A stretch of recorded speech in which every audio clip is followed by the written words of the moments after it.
Life, as we all know, imitates art, unless it's the other way around. And the media business has long been a great example of nobody being quite sure what activity drives which, and recently a long piece in the New York Times Sunday magazine waxed not especially prolific nor especially profound on the matter.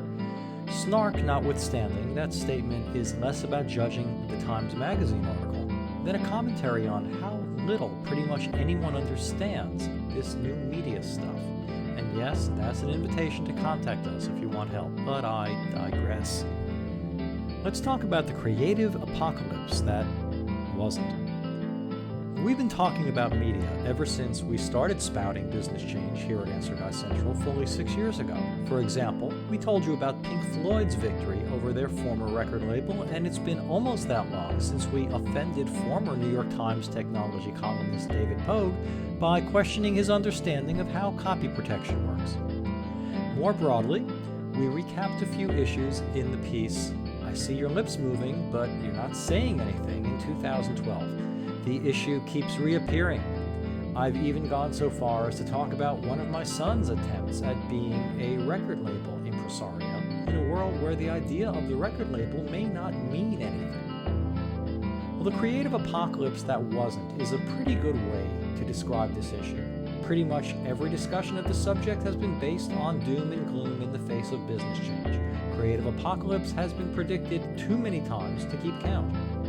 But as the Times article points out, in most ways, the creatives being referenced in the piece and the phrase creative apocalypse are doing just fine, sometimes better than ever. And in point of fact, there are way more opportunities for less famous artists to thrive than there were in the day when Pink Floyd's record label signed them to a contract that was ultimately found to be less inclusive than the label would have liked.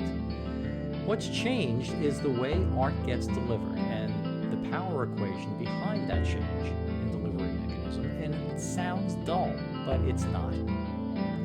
If there's been a creative apocalypse, it has very little to do with changes in business power structure favoring artists over companies. However, as time goes on, it is becoming harder for fringe players to get noticed anywhere. How many television programs have you tripped on for the first time only to find out they've been on the air for several years? What about internet-based content? We get about 1,000 visitors a day here, and in some contexts that makes us huge. We're solidly in the top 1% of all websites in popularity. But we sure can't keep the lights on based on advertising revenue, so we aren't a media vehicle, as we designed, for example, the WordPress helpers to be. All of this is about change, and change, while not always easy to navigate, isn't a bad thing so long as you can chart yourself a path. Once again, we're here to help if that appeals to you. There is no creative apocalypse. What you're seeing is merely the path that business change is taking.